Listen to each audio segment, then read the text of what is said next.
Assalamualaikum warahmatullahi wabarakatuh.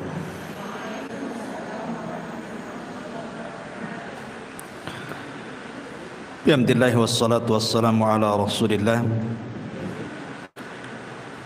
wa ala alihi wa sahbihi wa mawalah wa la hawla wa la quwata illa billahi wa ba'du. Alhamdulillah, segala puja dan puji hanya milik Allah subhanahu wa ta'ala. Salawat dan juga salam kita hadiahkan kepada Rasul kita Nabi besar Muhammad sallallahu alaihi wa ala alihi wasallam. Pembahasan di pagi hari ini, insyaallah kita akan membahas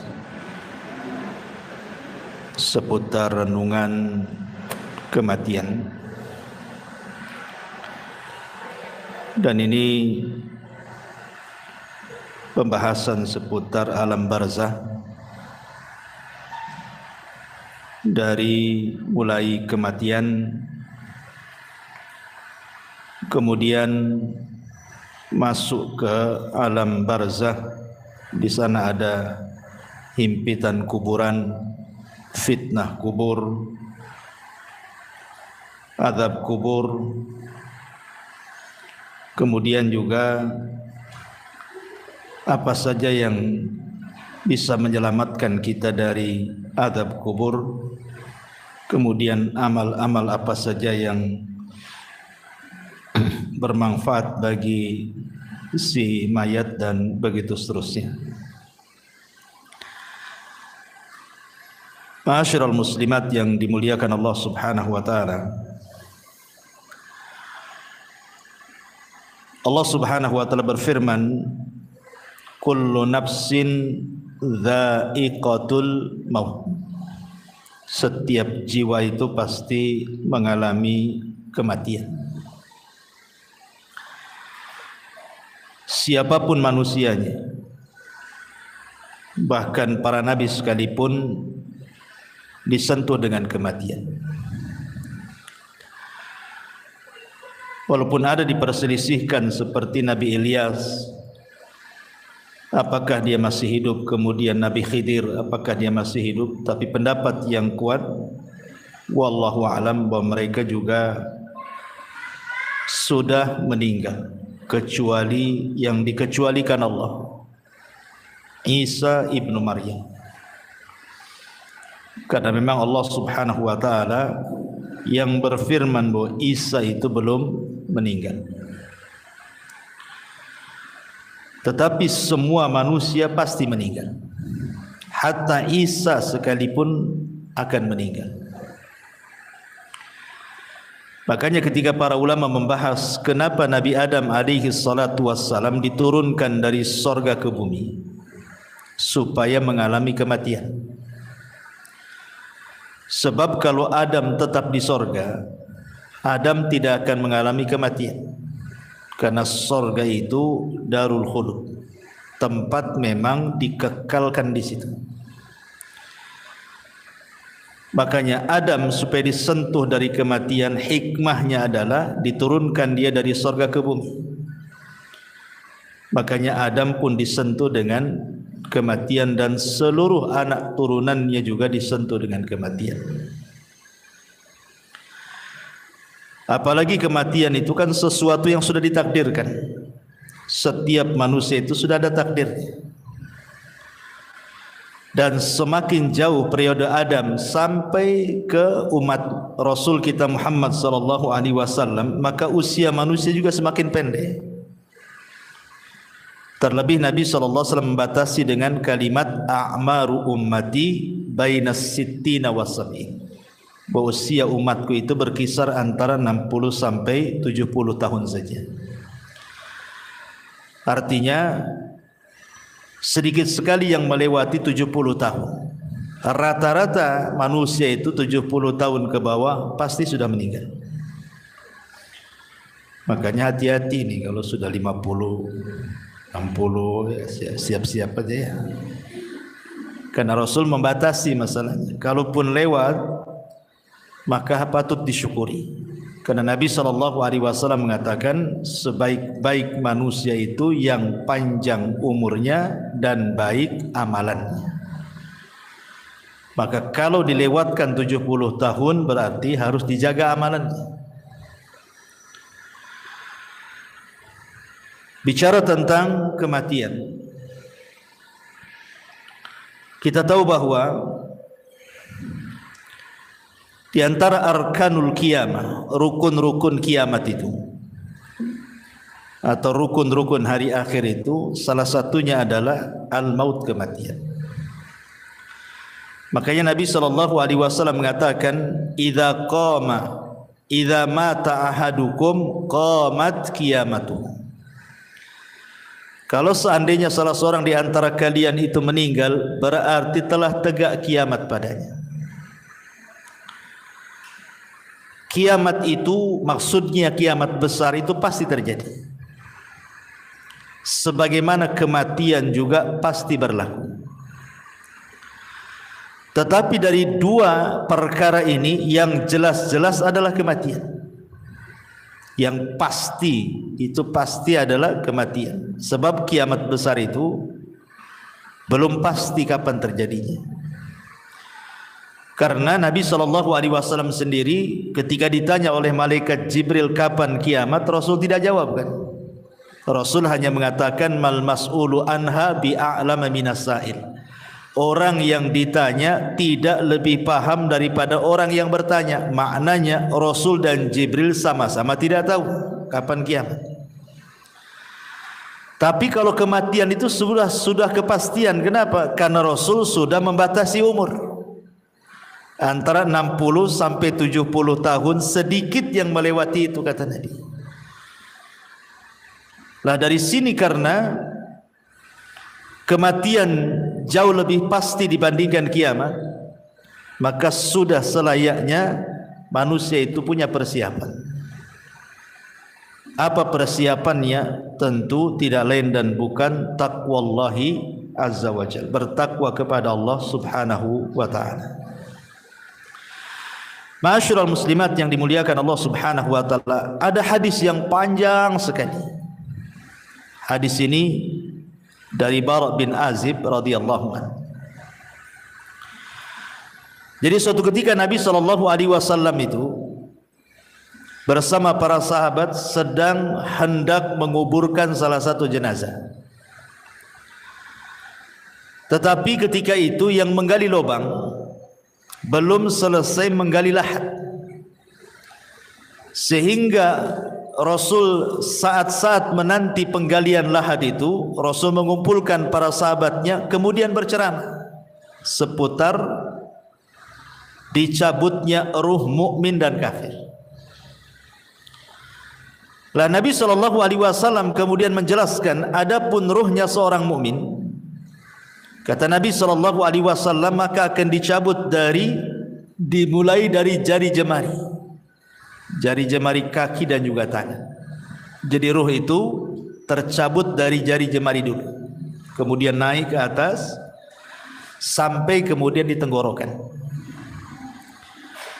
Lah apabila ruh itu sudah berkumpul di tenggorokan, maknanya ruh tidak mungkin dikembalikan.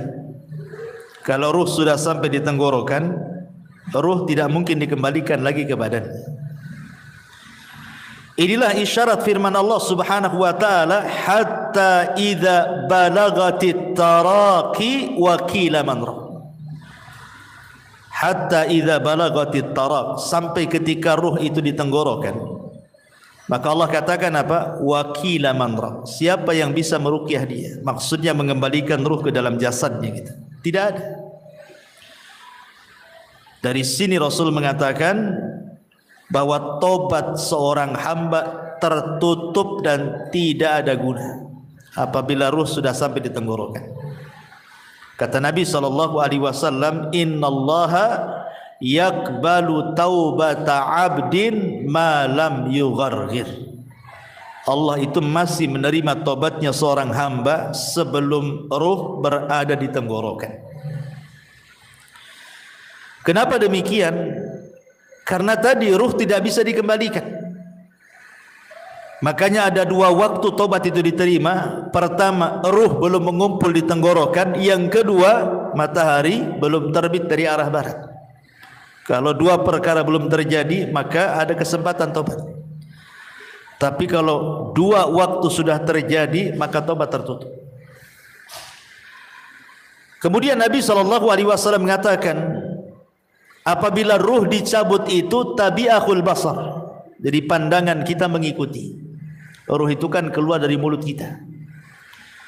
Kemudian keluar, nanti mata ini mengikuti ruh tercabut. Makanya setiap orang yang meninggal pasti melotot matanya, karena mengikuti pandangannya. Makanya disunahkan ditutup supaya tidak mengenakuti orang. Lah disitulah Allah Subhanahu wa ta'ala mengutus malakul maut dan rusulul maut. Jadi ada dua malaikat. Pertama malakul maut yang memang tugasnya hanya mencabut nyawa. Dan malakul maut itu bukan satu malaikat seperti Jibril, satu malaikat kan, Mikail satu malaikat, Israfil satu malaikat. Malakul maut ini jumlahnya banyak. Karena setiap hari yang mati itu kan bukan satu orang. Satu dunia ini bisa ratusan bahkan ribuan. Kalau terjadi bencana seperti kemarin di Turki kan, itu bisa ribuan tuh dalam satu hari itu. Kemudian yang kedua ada namanya rusulul maut. Seperti Allah Subhanahu wa ta'ala mengatakan tawaffathum rusuluna. Maka Allah Subhanahu wa ta'ala mewafatkan mereka dengan mengutus rasul-rasul kami. Lalu apa tugasnya rasul-rasul maut itu? Malaikat-malaikat utusan kematian itu, ada yang menyiapkan kain kapan dari sorga kalau dia ruhnya seorang mukmin. Ada yang menyiapkan hanut. Hanut itu maksudnya minyak wangi. Dan ada tugasnya membisikkan di telinga orang yang sedang sakaratul maut. Sebagaimana Allah Subhanahu wa ta'ala berfirman di dalam Al-Quranul Karim, surah Ibrahim ayat atau surah Fussilat ayat 30. Allah mengatakan innal ladzina qalu rabbuna Allah thumma istaqamu tatanazzalu alaihimul malaikatu alla takhafu wa la tahzanu wa abshiru bil jannati allati kuntum tu'adun. Orang-orang yang mengatakan Rabb kami Allah, kemudian mereka istiqamah, maka turun padanya para malaikat saat menjelang wafatnya. Kemudian membisikkan di telinganya, jangan takut, jangan sedih, berbahagialah, karena sorga sudah menanti untukmu apa yang Allah janjikan kepadamu. Dalam ayat yang lain surah An-Nahl 31-32 Allah mengatakan yaquluna salamun alaikum udkhulul jannata bima kuntum ta'malun. Keselamatan bagi kalian, masuklah kalian ke dalam sorga karena apa yang kalian kerjakan. Makanya kemudian Nabi SAW mempermisalkan saking lembutnya malaikat pencabut nyawa. Ketika mencabut nyawa, ruhnya orang yang beriman itu dipermisalkan seperti tetesan air yang terakhir keluar dari mulut teko. Makanya sering saya istilahkan kan Bu, kalau ada ibu punya teko diisi air yang banyak, kemudian kita tuang, otomatis deras sekali itu, karena masih banyak airnya.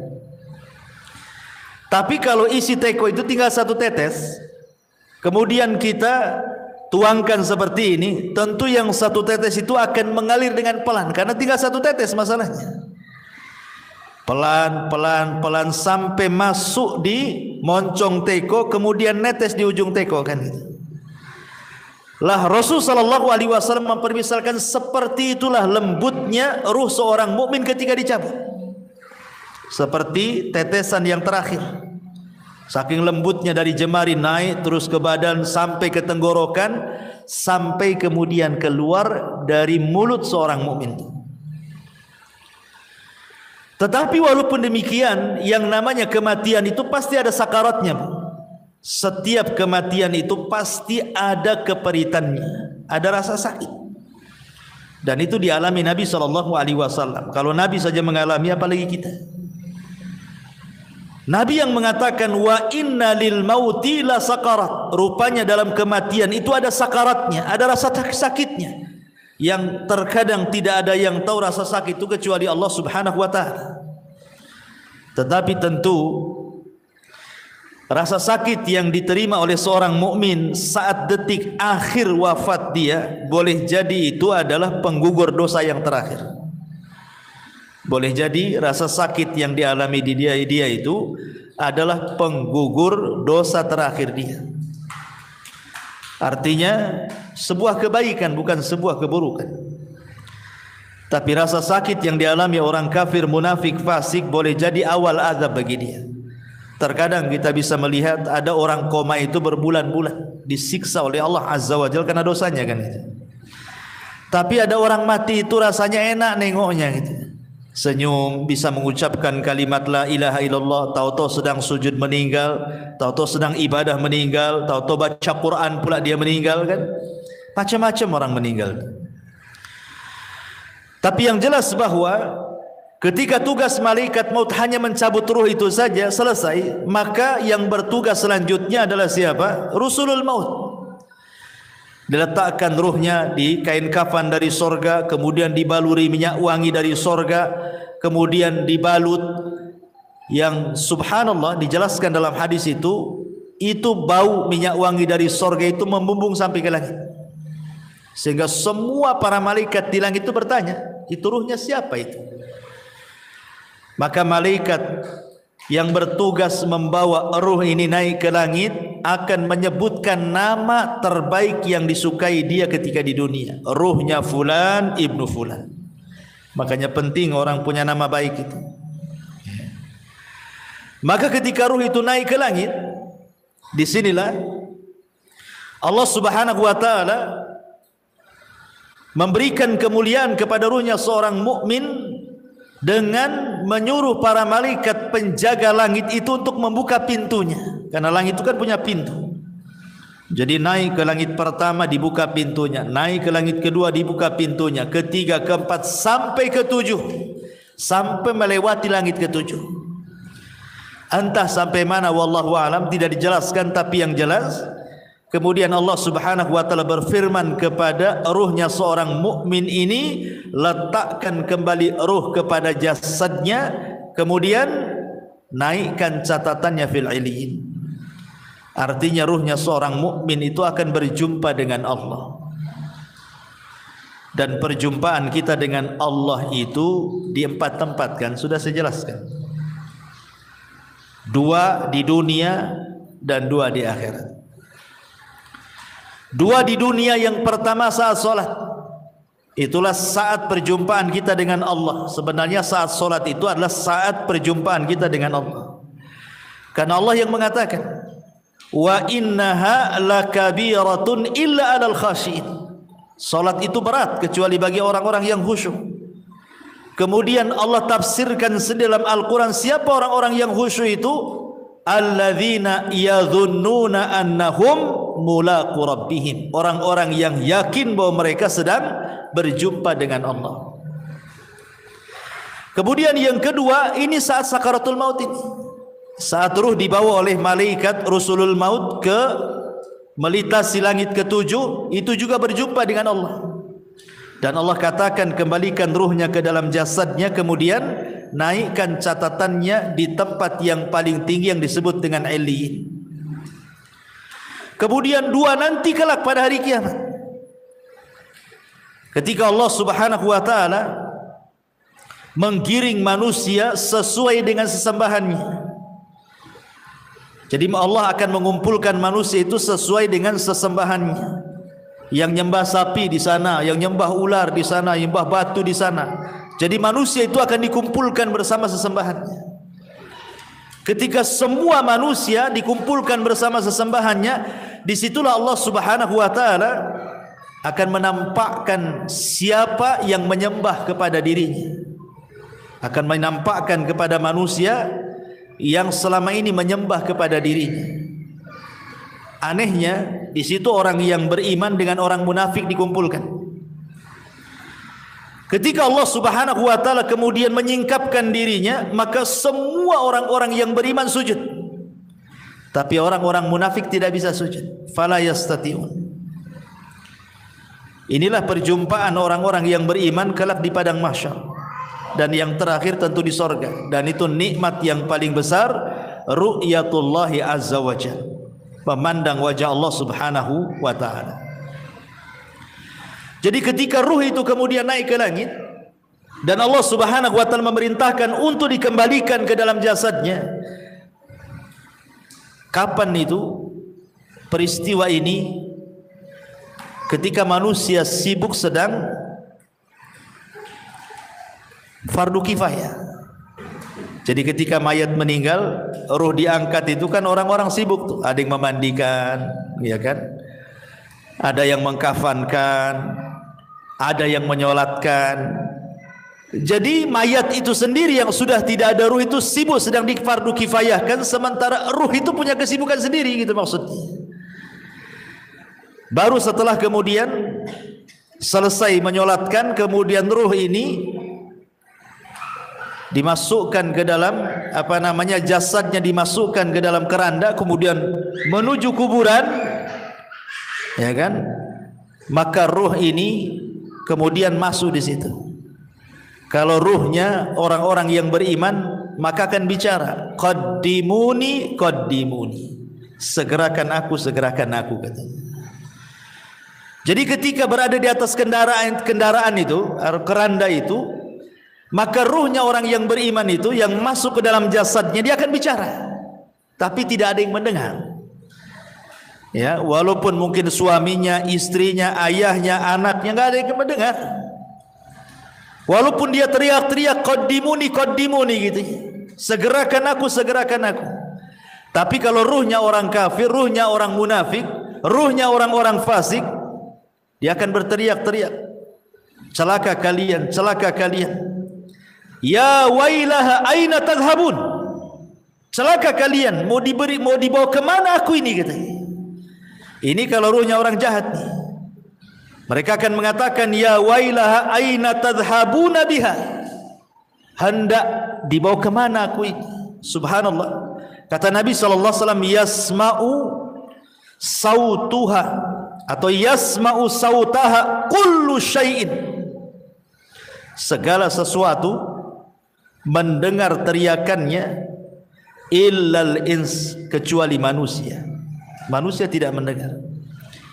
Jadi ketika ruh sudah menyatu dengan jasadnya, kemudian dibawa ke arah kuburan dan hendak dikuburkan itu, dia berteriak-teriak.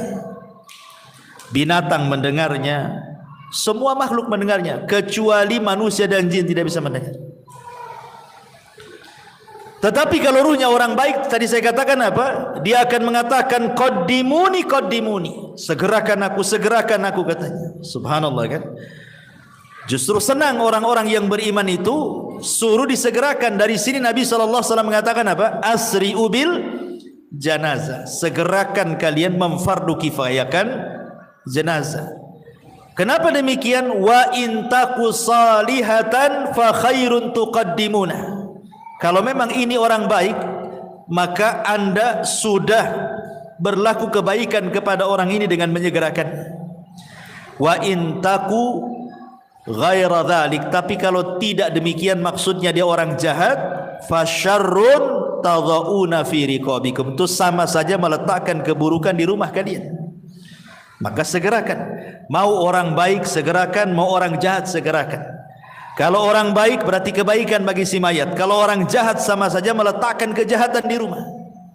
Maka segerakan. Dan si mayat juga ngomong begitu, qaddimuni, segerakan aku katanya. Tapi kalau orang jahat dia mengatakan, ya wailaha aina tadhhabuna biha, mau dibawa kemana aku katanya. Akhirnya kemudian ketika betul-betul sudah dimasukkan ke liang lahat, si mayat ini sempat mendengar suara terompah. Orang-orang yang mengantarkannya itu masih mendengar dia. Sampai ketika sayup-sayup semakin jauh karena meninggalkan dia.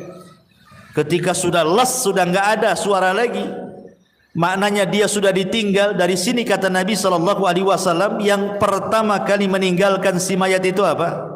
Hartanya. Yang pertama kali meninggalkan si mayat itu hartanya. Baru setelah itu keluarganya. Makanya Nabi SAW mengatakan dalam sebuah hadis seperti itu. Jadi yang pertama berpisah dari si mayat itu hartanya dulu. Coba sekaya apapun orang mati itu, kalau dia sudah meninggal, tetap saja kain kafannya yang murah kan itu. Walaupun dia miliarder sekalipun, tetap saja kain kafannya yang murah, yang putih. Tidak ada juga orang kaya dikafani dengan kain kafan yang mahal kan. Dari sini hartanya terputus. Percuma punya uang tapi juga tidak bisa digunakan. Kemudian yang kedua keluarganya. Setelah mengantarkan ke kuburan, baru keluarganya pulang. Disitulah terpisah dengan keluarganya. Baru dia hidup sendiri. Makanya Nabi SAW ketika menjelaskan tentang seputar kuburan itu, Nabi SAW mengatakan dalam hadis Abi Hurairah radhiyallahu anhu. Kata Nabi SAW,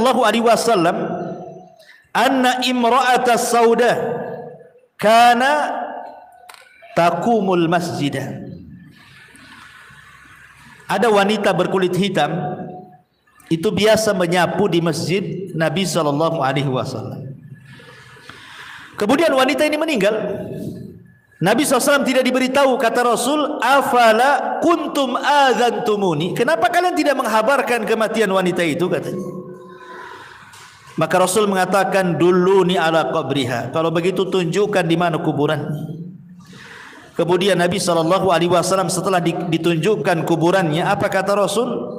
"Inna hadhil kubur mamlu'atun zulmatun ala ahliha wa innallaha azza wa jal yunawwiruha lahum bisalati alaihim." Kata Nabi SAW, sesungguhnya kuburan-kuburan ini dipenuhi dengan kegelapan-kegelapan bagi para penghuninya, dan sesungguhnya Allah Subhanahu wa taala menyinarinya bagi mereka dengan salatku terhadap mereka. Dari sini kita tahu bahwa orang masuk kuburan itu gelap, sangat gelap gitu ya. Karena Rasul yang mengatakan bahwa kuburan-kuburan ini penuh dengan kegelapan. Bukan hanya penuh dengan kegelapan, Bu ya, tapi penuh dengan ketakutan. Dan itu disebutkan dari Hani radhiyallahu an, budaknya Utsman ibn Affan radhiyallahu an. Dia berkata, "Kana Utsman idza waqafa ala qabrin baka hatta yablu lihiyatahu." Kebiasaan Utsman, kata Hani ini, jika berhenti di sebuah kuburan, beliau menangis sampai tangisannya membasahi janggutnya. Faqila lahu, maka dikatakan kepadanya, "Tudzakkirul jannata wan nar fala tabki wa tabki min hada." Wahai Utsman, kau diingatkan dengan surga dan neraka tak menangis, tetapi diingatkan dengan kuburan menangis pula. Apa jawaban Utsman?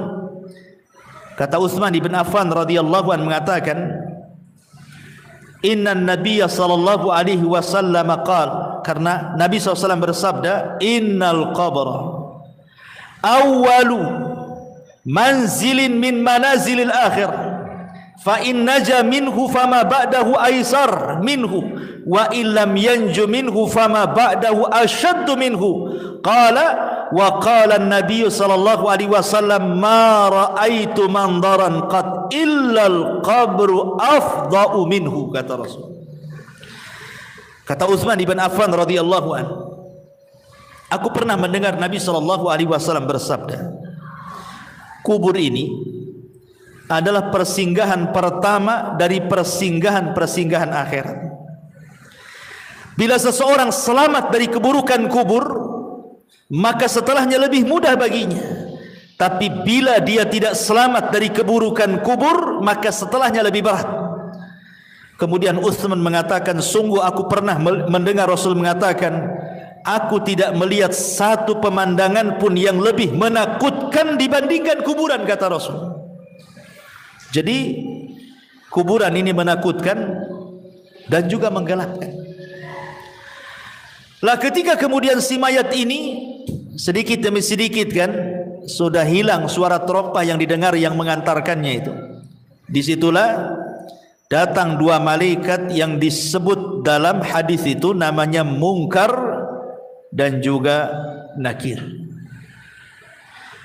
Apa yang dilakukan Munkar dan Nakir? Kata Nabi dalam hadis Bara bin Azib ini, fayatihi malakani. Kemudian dua malaikat datang kepadanya, fayajlisanihi, maka mendudukkan si mayat itu yang sudah ditiupkan roh itu tadi. Fayaqulani lahu, maka keduanya akan membentak dan mengatakan, man rabbuk, siapa Rabbmu? Fayaqul, karena dia orang yang beriman, dia mengatakan Rabbi Allah, Rabbku Allah. Fayaqulani lahu, maka keduanya akan mengatakan kembali, ma dinuk, apa agamamu? Fayaqul, maka dia akan mengatakan diniyal Islam, agamaku Islam. Fayaqulani lahu, maka dua malaikat akan berkata lagi, ma hadzal rajul alladhi bu'itsa fikum, tahukah kalian siapa orang yang diutus kepada kalian ini? Fayaqul, karena dia orang yang beriman, dia mengatakan huwa Rasulullah sallallahu alaihi wasallam, dia adalah Rasul sallallahu alaihi wasallam Muhammad ibn Abdullah alaihi salatu wassalam. Kemudian malaikat tadi berkata lagi, wa ma yudrik, bagaimana kau tahu dia Rasulullah? Kok bisa kamu tahu dia Rasulullah? Fayaqul, maka dia mengatakan qara'tu kitab Allah fa amantu bihi wa saddaqtu, aku membaca Al-Quran, ku beriman dengan Quran, ku benarkan Quran. Fayunadi munadin fis sama, ketika dia bicara seperti itu, maka tiba-tiba ada penyeru dari langit, ang sadaqa abdi, hambaku telah benar, hambaku telah benar dengan jawabannya. Apa yang terjadi? Karena hambaku telah benar, maka fafrishuhu minal jannah wa albisuhu minal jannah waftahu lahu baban minal jannah. Lapangkan kuburannya, hantarkan pakaian dari sorga, buka pintu-pintu sorga kepadanya. Kemudian dikatakan fayatihi min rauhiha wa tibiha, maka tiba-tiba ketika pintu sorga itu dibuka, semerbak harum dari sorga itu kemudian masuk ke dalam kuburannya. Kuburannya menjadi harum. Kemudian ketika itu wa yufsahu lahu fi qabrihi madda basarihi, tiba-tiba kuburannya diluaskan sejauh mata memandang.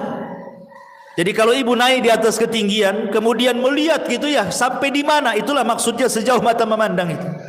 Tapi dalam riwayat yang lain diluaskan itu 70 hasta kali 70 hasta. Luasnya kuburan itu diluaskan. Tentu ini alam gaib ya bukan Bu? Karena sehebat apapun alat dunia, anggaplah dipasang CCTV sekalipun, ya tetap saja segitu. Coba saja taruh CCTV, pantaulah itu di CCTV itu. Apakah dia menyempit ataukah melebar, ya tetap saja segitu kan. Artinya bahwa alam kubur ini bagian daripada alam gaib. Kenapa kita tidak tahu dan kita tidak bisa memprediksi kan bahwa kuburan ini meluas atau menyempit? Karena antara alam dunia dan alam kubur itu ada namanya barzah. Maka disebut alam barzah. Barzah itu tembok penghalang antara alam dunia dan alam kubur itu. Makanya Allah mengatakan dalam Al-Quran itu bahwa di situ terdapat barzakhun ila yaumil yub'atsu. Ada barzah pemisah antara dunia dan alam kubur sampai hari dibangkitkan. Ma'asyiral muslimat yang dimuliakan Allah Subhanahu wa taala, apa yang terjadi setelahnya? Setelah kuburannya diluaskan sejauh mata memandang, subhanallah, wa ya'tihi rajulun hasanul wajhi, tiba-tiba datang seseorang indah pakaiannya, hasanul thiyab, indah wajahnya, hasanul wajhi, indah wajahnya, hasanul thiyab, indah pakaiannya, tayyibur rihi, sangat harum baunya. Fayaqul, dan dia mengatakan, abshir billadhi yasurruka hadha yaumuka alladhi kunta tu'ad. Kemudian orang ini mengatakan, berbahagialah, berbahagialah katanya, dengan apa yang menyenangkan dirimu, inilah hari yang engkau tunggu selama ini katanya. Kemudian dia mengatakan, si mayat ini, man anta, siapa kamu? Fawajhukal wajhu yaji'u bil khairi, aku lihat wajahmu mendatangkan kebaikan. Siapa kamu ini, sudah berbuat baik menemani aku di kuburan ini gitu ya. Fayaqul, maka dia mengatakan, ana amalukas salih, sayalah amal saleh, sayalah amal salehmu. Dalam riwayat, ketika dia mendapatkan kebaikan itu, maka orang ini mengatakan di hadapan si mayat yang beriman itu, nim naumatal arush, kalau begitu tidurlah engkau layaknya pengantin baru. Jadi disuruh tidur, sehingga ketika dia tidur, dia mimpi dengan mimpi yang indah. Itulah disebut nikmat kubur ya. Mimpi sangat indah sekali, sehingga tanpa kemudian disadar, tahu-tahu kiamat pula dibangkitkan. Ketika kiamat dibangkitkan itulah, maka orang yang baik ini kemudian memberitahu bahwa Israfil akan meniupkan sangkakalanya. Kemudian orang ini mengatakan, siapa kamu ini sebenarnya? Maka orang baik ini mengatakan, ana amalukas saleh, sayalah amal solehmu. Maksudnya, sayalah solatmu, sayalah puasamu, sayalah zakatmu, sayalah silaturahimmu, sayalah ibadahmu. Jadi ibadah itu akan menemui kita di kuburan, sebagaimana kita akan menjumpai Allah Subhanahu wa ta'ala di 4 tempat yang saya jelaskan. Kita juga akan menjumpai amal soleh kita di 4 tempat juga sama. 2 di dunia, 2 di akhirat kan itu ya. Adapun di dunia kita bisa rasakan amal soleh kita kan. Ibu kalau hari-hari ngaji seperti ini kan tambah itu kan iman kita itu rasanya. Rasanya itu mau ibadah itu semangat, itu artinya kita mendapatkan amal soleh kita di dunia itu ada pengaruhnya. Sebagaimana orang maksiat kan ada pengaruhnya bukan? Futur, malas gitu ya kan. Maka amal soleh juga kita bisa dapati gitu ya, dengan semangatnya kita beribadah. Karena iman dalam definisi ahli sunnah itu yazidu bitta'ah, bertambah karena ketaatan. Kita bisa rasakan itu.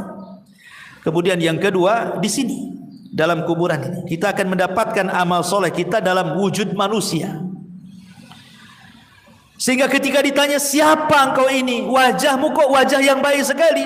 Maka dia akan mengatakan, ana amalukas soleh, saya amal solehmu. Artinya kita akan mendapatkan amal soleh kita kan di kuburan ini dalam bentuk manusia yang akan menemani kita sepanjang kita di kuburan kita.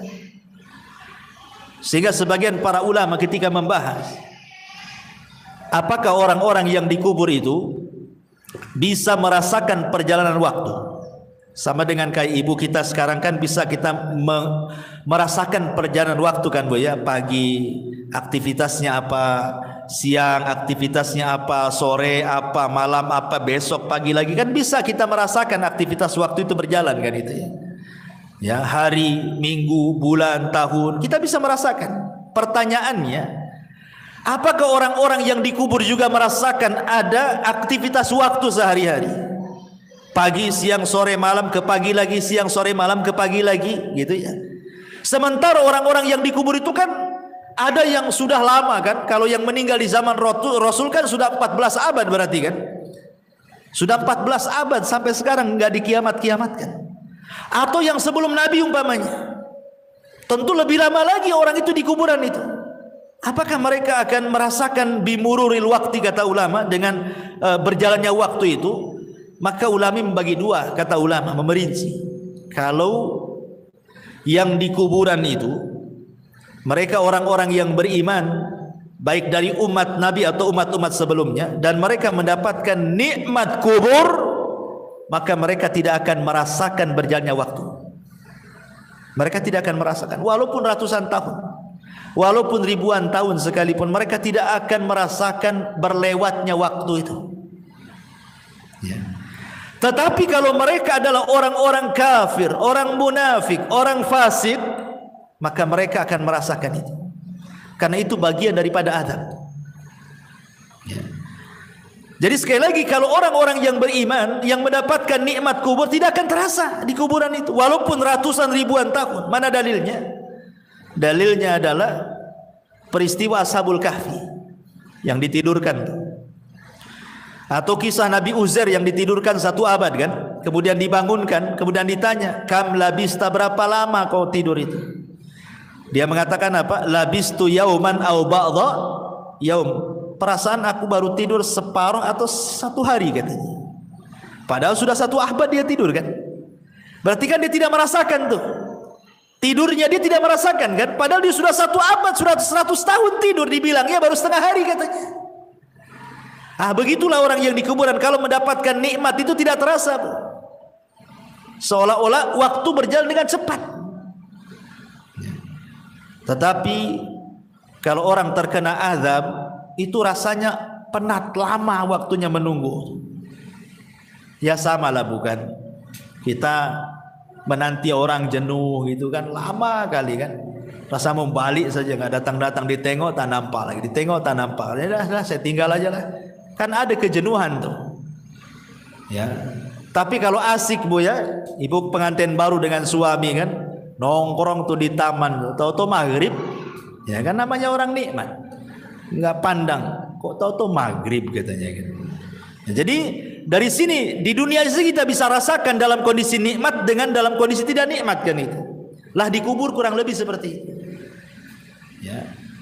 Tetapi apakah kemudian orang-orang yang dikubur juga akan merasakan layaknya kita juga perasa gitu, kalau ibu lagi sedih, kan ada perasaan tersiksa jiwa ini kan.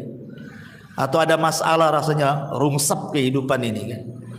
Apakah juga orang-orang di kuburan akan merasakan seperti itu? Iya, mereka juga akan merasakan. Kapan itu? Apabila ditangisi orang yang ada di atas. Kalau orang yang di atas itu melakukan niyaha. Niyaha itu meratap kepada orang yang ada di kuburan itu. Maka orang yang ada di kuburan itu merasa diazab. Maksud diazab itu bukan azab fisik, bukan, tapi azab jiwa. Jiwanya itu sedih, tersiksa. Ya. Makanya kenapa Nabi SAW melarang, tidak boleh seseorang itu melakukan niyaha kan? Karena mayat itu yu'adzab, akan diazab kata Nabi SAW biniyahatil hayyi, karena niyahahnya meratapnya orang yang hidup kepada orang si mayat akan diazab. Maksudnya bukan azab fisik, tetapi dia tersiksa, hatinya tersiksa gitu ya, karena sebab tangisan orang-orang yang di atas. Makanya dilarang. Niyah itu termasuk dosa besar. Nabi SAW sampai mengatakan, kalau orang yang meratap itu tidak bertobat kata Rasul, maka dia akan dibangkitkan kelak pada hari kiamat dengan dipakaikan pakaian dari ya, dari besi panas dulu yang timah panas, kemudian dari baju yang gatal, yang nggak bisa dicopot, gatal saja. Ya naudzubillah. Jadi mereka pun akan merasakan apa namanya ya, bahasa kitanya rungsep tuh ya, hatinya itu nggak tenang, disebabkan tangisan orang-orang yang di atas kuburan. Makanya tidak boleh. Kalau ada orang yang meninggal, ikhlaskan saja. Kalau menangis, menangislah sebagai tangisan rahmat karena kesedihan, bukan karena menolak takdir. Kan karena ada orang yang menangis itu karena menolak takdir kan Bu ya. Meraung-raung, nanti kalau anak-anak besar jadi apa, kamu sudah nggak ada, macam-macam kan itu. Ya nanti Allah yang menentukan takdirnya, bukan si bapak yang sudah meninggal kan itu ya. Jadi itu yang tidak boleh, karena niyah itu seolah-olah tidak terima dengan takdir. Guling-guling, nangis-nangis, robek-robek, pukul-pukul, pangkas-pangkas rambut dan begitu seterusnya. Baik. Intinya bahwa ketika kemudian si mayat itu diberikan nikmat oleh Allah Subhanahu wa taala, nikmat kubur, maka dia tidak akan merasakan dengan berjalannya waktu. Waktu itu akan panjang, tahu-tahu sudah dikiamatkan. Tapi yang perlu ibu pahami bahwa di dalam peristiwa-peristiwa kubur itu, sebelum dua pertanyaan malaikat mungkar dan nakir yang disebut dengan fitnah kubur itu, ada peristiwa yang sebelumnya dilalui manusia yang disebut dengan dhaghtatul qabrin, himpitan kuburan. Jadi himpit dulu, baru setelah itu fitnah kubur, itu maksudnya. Dan ini disebutkan oleh para ulama tentang masalah himpitan kubur ini. Di antaranya adalah yang disebutkan oleh pendapat Abu Hanifah. Wa dhaghtatul qabri wa adzabuhu haqqun. Himpitan kuburan, kemudian siksa kubur itu adalah perkara yang benar-benar akan terjadi. Jadi perkara himpitan kuburan dan azab kubur, kata Abu Hanifah, adalah sesuatu yang benar-benar akan terjadi. Bahkan Al-Imam Al-Muzani rahimahullah ta'ala mengatakan, beliau mengatakan, summa hum ba'da dhaghtati fil quburi musa'alun. Kemudian mereka setelah dihimpit dalam kuburan, baru kemudian mereka akan ditanya. Dari sini kita tahu bahwa sebelum proses pertanyaan dua malaikat mungkar dan nakir, ada peristiwa namanya dhaghtatul qabri, himpitan kuburan. Himpitan kuburan ini, Bu, itu sangat menyakitkan bagi si mayat, karena ketika ruh itu sudah menyatu dengan jasadnya, kemudian tanah itu menyempit sampai meretakkan semua tulang dan persendian. Itu kalau orang kafir. Dan dia akan menjerit di mana jeritannya tidak ada yang mendengar, manusia dan jin, kecuali binatang-binatang mereka bisa mendengar. Jadi binatang-binatang itu diberikan kepekaan, mampu mendengar jeritan-jeritan orang-orang yang dihimpit kubur itu. Masalahnya, lalu bagaimana dengan orang-orang yang beriman? Maka ulama menjelaskan bahwa himpitan kuburan bagi orang-orang yang beriman itu tidak sebagaimana himpitan kubur bagi orang-orang kafir, munafik ataupun orang-orang fasik. Maksudnya apa? Maksudnya himpitan orang yang beriman itu layaknya seorang ibu sedang memeluk anaknya. Jadi kalau ada anak bayi ibu peluk gitu ya. Seperti itulah seorang mukmin ketika dihimpit oleh kuburan. Jadi tanah itu seolah-olah ibu bagi kita, dan kita anak dari tanah itu. Jadi tanah itu menghimpit kita itu seperti seolah-olah ibu memeluk seorang bayi. Kenapa demikian? Sebab kalau seandainya himpitan itu meretakkan gitu ya, menyakitkan persendian, meretakkan tulang-tulang, tentu akan bercanggah dengan hadis-hadis. Seperti umpamanya Nabi SAW ketika didatangkan seorang bayi kemudian dikubur. Kata Nabi SAW, kalau ada orang yang selamat dari himpitan kubur, tentu bayi ini kan selamat. Bayi ini salahnya apa? Kok dihimpit? Kan belum berbuat dosa kan? Berarti himpitan bayi ini tidak akan mempengaruhi kepada bayi. Atau ketika Nabi SAW menceritakan tentang Sa'd bin Mu'adz, seorang pemimpin Aus, yang ketika meninggal itu kan bergegar arasnya, 70.000 malaikat turun mengantarkan jenazahnya. Kemudian Nabi SAW mengatakan, kalau ada orang yang selamat dari himpitan kubur, inilah orangnya katanya. Maksudnya Sa'd bin Mu'adz. Tapi dia pun tak selamat. Berarti menunjukkan bahwa bukan himpitan kubur kepada Sa'd bin Mu'adz atau kepada bayi tidak akan sama dengan himpitan kepada orang-orang kafir. Ya, makanya ulama memberikan catatan, himpitan kuburan kepada orang-orang yang beriman layaknya seorang ibu memeluk bayinya dengan lembut, Jadi bukan sebuah siksaan gitu maksudnya, tetapi justru sebuah kabar gembira. Baru setelah himpitan baru namanya fitnah kubur, pertanyaan tadi ya. Baru setelah itu tergolong manusia kepada dua kelompok, bisa masuk pada nikmat kubur, bisa masuk kepada azab kubur. Ya. Baik, ma'asyiral muslimat yang dimuliakan Allah Subhanahu wa taala. Ini satu sisi ya. Maksudnya kalau ruhnya itu orang yang beriman. Sekarang kalau ruhnya orang kafir munafik, tentu sebaliknya. Sebaliknya daripada ruhnya orang-orang yang beriman. Ya. Di antaranya ada Nabi SAW mengatakan kalau ruhnya orang kafir ketika dicabut bu, itu Nabi SAW mempermisalkan seperti safud. Safud itu macam pisau yang bengkok seperti ini. Ini safud nih, pisau bengkok macam serulit gitu ya. Kemudian didatangkan kambing wol yang belum dicukur. Taulah ibu kan kambing Australia yang banyak gimbal-gimbal tuh rambutnya. Ya, kemudian pisau ini dibenamkan di kambing wol tadi. Kemudian setelah itu disiram. Secara otomatis maka bulu-bulu kambing yang disiram itu kan akan nempel di pisau bu.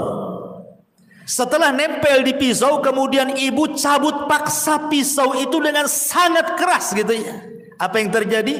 Pasti akan merontokkan bulu-bulunya. Kata Nabi SAW, seperti itulah ruhnya orang kafir, munafik, fasik dicabut oleh malaikat maut. Jadi akan merontokkan persendiannya. Karena ketika malakul maut mencabut ruhnya orang kafir, munafik, fasik itu, maka rusulul maut akan menghembuskan dan menakut-nakuti di telinga orang-orang yang akan dicabut itu dan mengatakan, hei ruh yang busuk, ruh yang jahat, ruh yang jelek, keluar. Di sana kemurkaan dan kemarahan Allah sudah menantimu katanya. Gimana dia mau keluar ditakut-takuti seperti itu? Tentu tidak akan keluar. Makanya dipaksa. Dia keluarnya itu dipaksa sehingga dia akan merontokkan semua persendiannya, dia akan merasakan sakit yang luar biasa ya. Kemudian setelah ruhnya diletakkan di kain kafan dari neraka, kemudian bau busuknya melambung ke langit, semua malaikat mencaci maki dia. Tidak ada satupun malaikat memujinya bu. Bahkan mencaci maki, ini ruhnya siapa busuk sekali. Bahkan malaikat-malaikat penjaga pintu langit pertama tidak akan membuka pintunya. Jangan langit kedua, langit ketiga, langit pertama saja nggak mau buka pintunya. Dan Allah hanya mengatakan dari atas sana dan mengatakan, jatuhkan ruhnya ke dalam jasadnya, letakkan catatannya di bumi yang paling dasar yang disebut dengan sijin. Coba bayangkan, ruh itu dilempar bu sama malaikat, tidak dihantar. Sehingga ketika ruh itu menyatu dengan jasadnya itu, ibarat ibu jatuh dari ketinggian tuh, gebuk gitu ya, gimana rasanya? Seperti itulah rasanya. Sehingga rasanya tulang ini patah semua. Karena yang merasakan sakit itu bukan jasad bu, ruh. Kalau ruh dicabut bu, walaupun ibu dicabik-cabik jasadnya, dipotong-potong, dimutilasi, dicongkel matanya, dipotong telinganya, dicabut jarinya, enggak akan merasakan sakit kalau ruhnya dicabut.